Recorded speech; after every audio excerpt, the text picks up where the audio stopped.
E aí pessoal, tudo bem? Hoje nós vamos mostrar como os cascudos são coletados.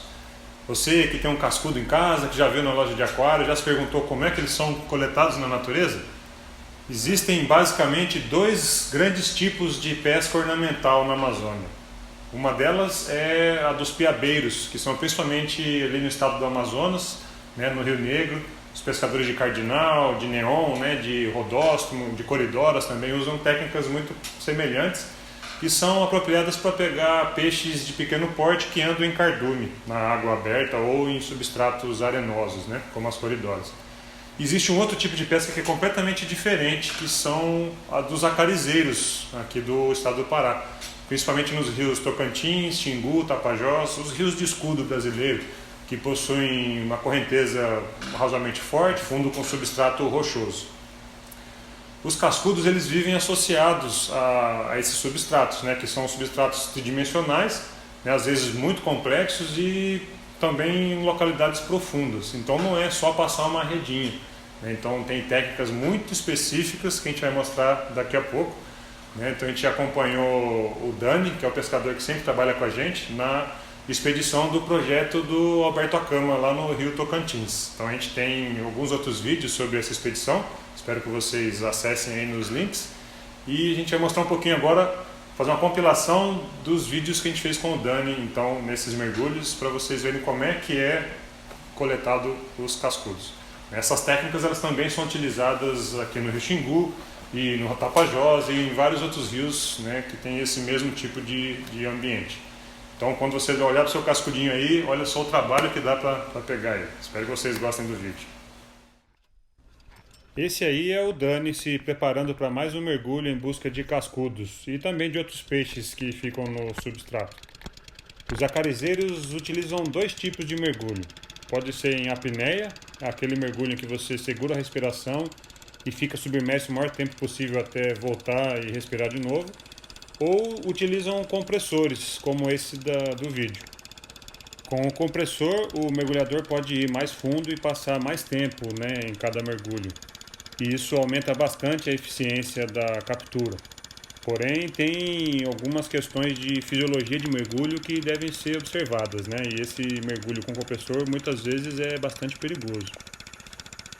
Este compressor possui um reservatório de ar, do qual saem mangueiras que podem ter de 50 até 70 metros, e na ponta das mangueiras os mergulhadores adaptam um regulador de segundo estágio de mergulho.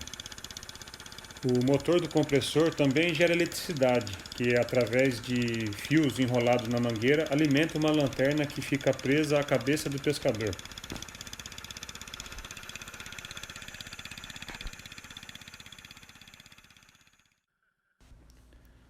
Os acarizeiros possuem algumas ferramentas muito interessantes para ajudá-los nas capturas dos cascudos. Uma delas é a vaqueta, que é essa vareta de madeira. Outra é uma tarrafinha, né, uma redinha que parece uma tarrafa. E todo acarizeiro que se preza tem várias garrafas PET amarradas na cintura. E a gente vai mostrar exatamente como eles utilizam cada uma dessas ferramentas nos próximos minutos.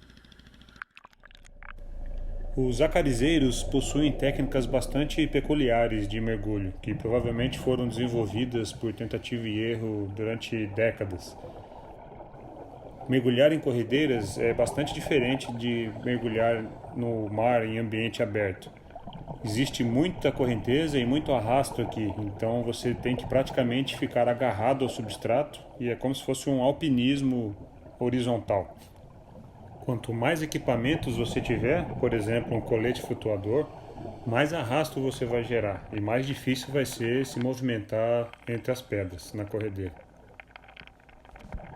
Uma vez no fundo do rio, o pescador começa a procurar ativamente por peixes escondidos entre as rochas. A depender da espécie encontrada, é importante a utilização de uma redinha, essa que parece uma tarrafa, para evitar eventuais fugas.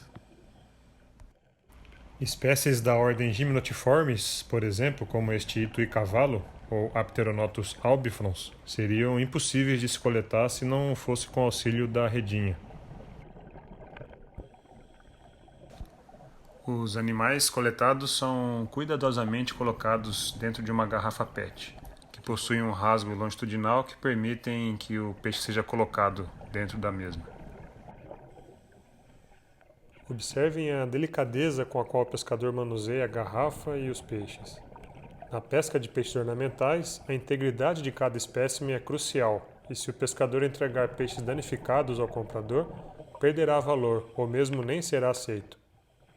Esse é mais um dos fatores que, no meu entendimento, tornam a pesca de peixes ornamentais a de mais baixo impacto entre as outras modalidades. Dependendo da espécie e da destreza do pescador, nem sempre é preciso o uso da tarrafinha e a captura é feita com a mão mesmo. Estão ouvindo este som? Antes mesmo de chegar perto do Dani, já dá para saber que ele capturou um bagrinho da família Doradidae. Os peixes desta família são chamados de reco-reco em algumas partes do Brasil, devido justamente a este som que fazem quando importunados. O termo em inglês é talking catfish, ou bagres falantes em português, e vários estudos já foram feitos para entender como eles produzem esses sons.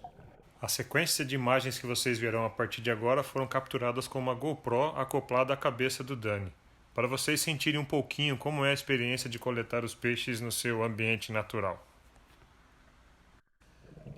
Ao avistar um peixe, você tem que decidir qual a melhor forma de capturá-lo. Muitas das vezes isso é com a própria mão, o que exige reflexos rápidos e um bom conhecimento do comportamento da espécie para saber aonde ela vai fugir e se ela vai ficar parada, etc. Em alguns casos você vai precisar utilizar a vaqueta, aquela varinha de madeira, para retirar o peixe de algum esconderijo que sua mão não caiba, por exemplo. Aliás, o uso da vaqueta é uma das habilidades mais incríveis dos acariceiros, que conseguem controlar o comportamento do cascudo e ir guiando até a posição ideal para a captura. Mais fantástico ainda é a capacidade de capturar um cascudo quando este está fora da toca, utilizando a parte mais fina da vaqueta para cortar a água como se fosse uma faca, deslocando pouquíssima água e não alertando a linha lateral do peixe, que só percebe a aproximação quando já é tarde.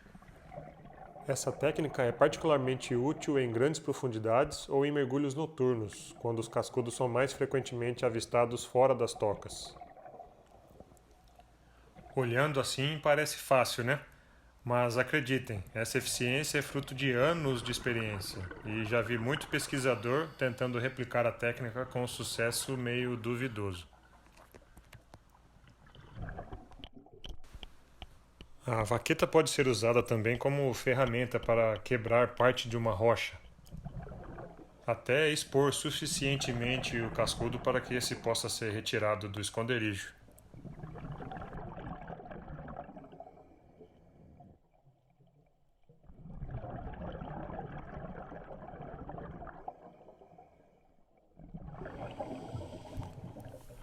A redinha é normalmente utilizada para espécies mais ágeis, como anostomídeos, ciclídeos, gimnotiformes, ou quando se quer garantir que o cascudo não vai escapar.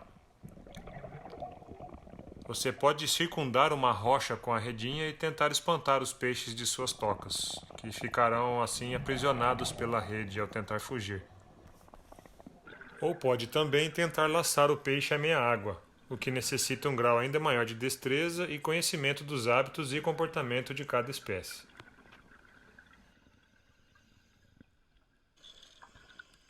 Algumas espécies de ambientes de corredeiras de locais profundos, como alguns sarapós, só podem ser capturadas dessa forma.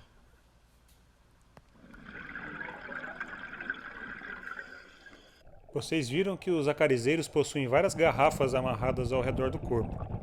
Espécies mais frágeis são colocadas em garrafas separadas de outras mais espinhudas, sempre pensando na integridade dos exemplares. Afinal, lembrem-se, indivíduos machucados perdem o valor de mercado. Entretanto, algumas das espécies alvo dos mergulhos não cabem em garrafas, e os pescadores tiveram que achar um jeito de mantê-las sob controle até o fim do mergulho.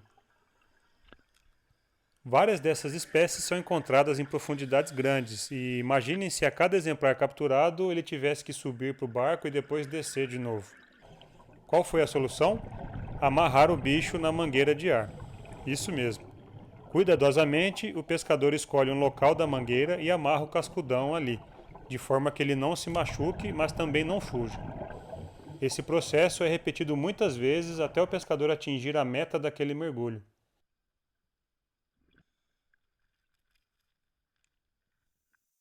Ao voltar à superfície, é comum haver dezenas de peixes de grande porte amarrados às mangueiras dos acarezeiros, e é sempre uma experiência muito rica acompanhar o que é trazido ao fim de cada coleta, bem como os relatos e causos que trazem muita informação bacana sobre as espécies. Esse daqui parece mais o Mato Grosso, né? Não é igual o nosso não. Tem um desse tamanho lá no Uruguai, né? Acho que ele é mais bicudo. Solta. Na bacia. Tem um cara que nós não tinha pego ainda, um cara chato feio pra caramba.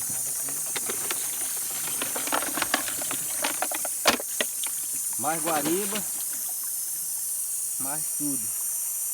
Guariba até nos olhos.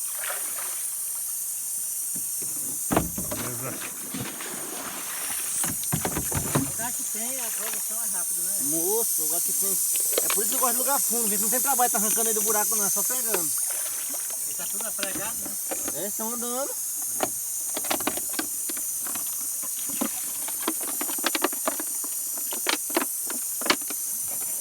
Esse cara chato aqui nós não tinha pego ainda não, esse chicote aqui. Olha só, esse foi o que eu não queria. É Muito esse? bom, é. Ele falou que dava na areia, colado na areia, o bicho tá 18 metros de fundura grudado na pedra. Olha o guariba quase albino.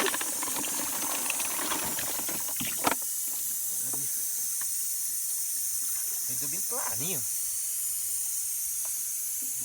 Guariba quase albino. Olha o baracajá daqui como é bonito. Olha só. Quantos metros estava? Ele tava 8. 8? Eu vinha subindo, tinha 2. Olha o comum daqui. A bola dele é bem bonita.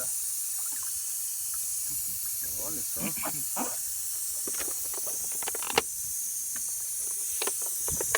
Olha só isso. Dania e o prêmio dele, captura. Aqui no pedal do Lourenço, Rio Tocantins. Show de bola. Não cabe nem na basqueta, olha aí. Este vídeo faz parte de uma série sobre o projeto científico que estuda as espécies de corredeiras do Rio Tocantins. Não deixe de checar os outros vídeos do canal e inscreva-se para receber notificações sempre que novos vídeos forem publicados. Até a próxima!